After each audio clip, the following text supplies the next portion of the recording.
Big Boss season 8 முடிஞ்சிருச்சு. Ultimate எப்ப ஆரம்பிக்கும் அப்படின்னு சொல்லிட்டு எல்லாருமே ஈகரா வெயிட் பண்ணிட்டு இருக்கீங்க. அதாவது பிப்ரவரி செகண்ட் வீக் பக்கம் பாத்தீங்கன்னா அல்டிமேட் வந்து ஆரம்பிக்க போகுது அப்படின்னு நியூஸ் வந்திருக்கு. என்னடா இது, எப்போதும் பாத்தீங்கன்னா பிக் பாஸ் முடிஞ்சோன்னா அப்போதே ஒரு அனௌன்ஸ்மெண்ட் கொடுத்துருவாங்க, அது மந்த் எண்ட்ல ஆரம்பிக்கும் அப்படின்ற மாதிரி தானே இருக்கு. இந்த வரை ஏன் கொஞ்சம் லேட் ஆகுது அப்படின்றதையும் நான் சொல்லிடுறேன். அது மட்டும் நிறைய விஷயங்கள் உள்ள போயிட்டு இருக்கு. இந்த கண்டஸ்டன்ட் எல்லாம் வருவாங்க அப்படின்னு சொல்லிட்டு ஆல்ரெடி நான் சொல்லியிருந்தேன்.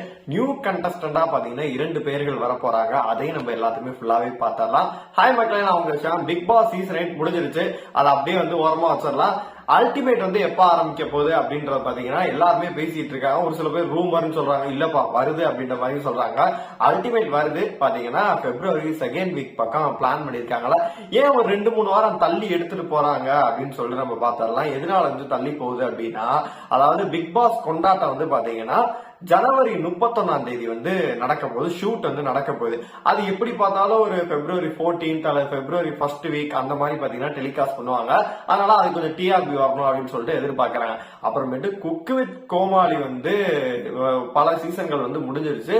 அடுத்த சீசன் வந்து ஆரம்பிச்சிருக்கணும் இன்ன வரைக்கும். அது ஏன் வந்து ஆரம்பிக்காம ஹோல்டு பண்ணி வச்சிருக்காங்க அப்படின்னா அல்டிமேட்காக தான். ஒரு பிக் பாஸ் வந்து அல்டிமேட்டா ஆரம்பிச்சு இந்த சைடு குக் வித் கோமாளியே ஆரம்பிச்சு இந்த மாதிரிலாம் பண்ணாங்க அப்படின்னா டிஆர்பி பயங்கரமா அடி வாங்கும். அதனாலதான் பாத்தீங்கன்னா பிளான் பண்ணி அதை கொஞ்சம் ஹோல்டு பண்ணி வச்சிருக்காங்க. மேபி இது ஒரு 70 நாள் தான் நடக்கும். அதனால இது பரபரன்னு முடிச்சுட்டு பாத்தீங்கன்னா அதுக்கப்புறமேட்டு கூட ஸ்டார்ட் பண்றதுக்கு வாய்ப்புகள் அதிகமாவே இருக்கு. அது மட்டும் இல்லாம செட்டை பாத்தீங்கன்னா பிக் பாஸ் முடிஞ்ச அடுத்த நாளே பிரிக்க ஆரம்பிச்சிட்டாங்க. பிரிச்சு பாத்தீங்கன்னா ஆல்டர் பண்ற ஒர்க் எல்லாமே நடந்துட்டு இருந்துச்சு. அதை வந்து நம்ம முன்னாடியே நம்ம சொல்லியிருந்தோம். அதனால இப்போதைக்கு பாத்தீங்கன்னா ஆல்டர் பண்ணி எல்லா வேலையுமே முடிச்சுட்டு இந்த பிக் பாஸ் கொண்டாட்டம் இதை வந்து ஷூட் எல்லாம் முடிச்சுட்டு அதன் பிறகு பாத்தீங்கன்னா ஒரு ப்ரோமோ மாதிரி ஏதோ ஒண்ணு கண்டிப்பா விடுவாங்க. இப்ப வரைக்கும் நம்மளுக்கு கிடைச்ச தகவல் படி என்ன அப்படின்னு கேட்டீங்கன்னா, விஜய் சேதுபதி அவர்கள் தான் தொகுத்து வழங்குவாரு, எஸ்டிஆர் இல்ல கமலஹாசன் இல்ல அப்படின்ற மாதிரிதான் சொல்லிட்டு இருக்காங்க. ஆல்ரெடி நம்ம நிறைய கண்டஸ்டன்ட் எல்லாம் பாத்துட்டு இருந்தோம். நிக்சன், மாயா, பூர்ணிமா, இந்த மாதிரி பாத்தீங்கன்னா சீசன் 7ல உள்ள நிறைய ஆட்களை பார்த்துட்டு இருந்த விஷ்ணு அந்த மாதிரி எல்லாம் சொல்லிட்டு இருந்தாங்க. தினேஷ் இந்த மாதிரி சொன்னாங்க. இந்த சீசன்ல இருந்து பாத்தீங்கன்னா ஜாக்லின், சௌந்தர்யா கூட சொன்னாங்க. அப்புறமேட்டு நிறைய பேர்கள் வந்து ஆர்ஜே ஆனந்தி, தர்ஷா குப்தா இந்த மாதிரி நிறைய பேர் சொல்லிட்டு இருந்தாங்க. நியூ கண்டஸ்டன்டா பாத்தீங்கன்னா ஒரு 2 நபர்களை இறக்குவாங்க. போன சீசன்லயே பாத்தீங்கன்னா அல்டிமேட் ஒன் எஸ்டிஆர் வந்தப்ப வந்து பாத்தீங்கன்னா சதீஷும் நம்ம கேபி தீனாவும் பாத்தீங்கன்னா உள்ள போயிருந்தாங்க, காமெடி பண்ணிட்டு இருந்தாங்க.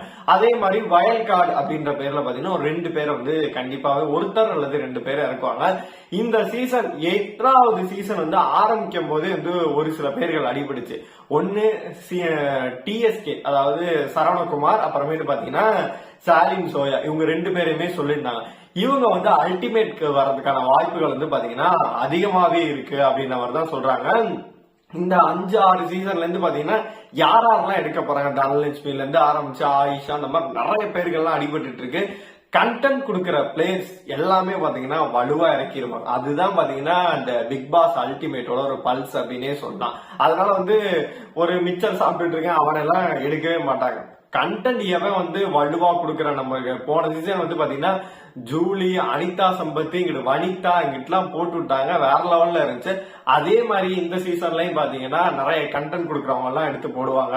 இந்த சீசன்ல சொல்லவே வேணாம், வேற லெவல்ல நிறைய பேர் கண்டென்ட் கொடுத்துட்டு இருந்தாங்க. இப்ப அருண்லாம் நடுவு வந்து ட்ரிகர் ஆகி திட்டிக்கிட்டு இருந்தாரு, அவரெல்லாம் உள்ள கூட்டு வந்தா வேற லெவல் சம்பவமா இருக்கும்.